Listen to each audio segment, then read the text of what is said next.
তবে আমার সংক্ষিপ্ত পরিচয় অধ্যাপক ডাক্তার প্রভাত চন্দ্র বড়ুয়া, বেসিক্যালি মেডিকেল শিক্ষক ও শিক্ষাবিদ, এবং আমি রোগতত্ত্ববিদ, সাবেক উপাচার্য, বিজ্ঞান ও প্রযুক্তি বিশ্ববিদ্যালয় চট্টগ্রাম ইউএসটিসি।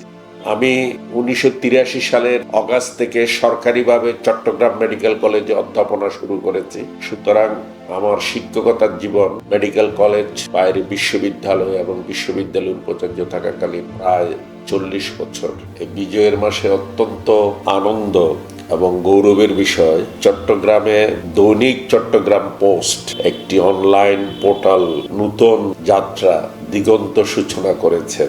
যে কজন উদ্যোক্তাদের সাথে আমার আলোচনা হয়েছে, তাদের উদ্যম, তাদের আকাঙ্ক্ষা এবং তাদের এই চ্যালেঞ্জ, এটাকে অনেকে সমস্যা বলতে পারে দৈনন্দিন জীবনে, মানব জীবনে।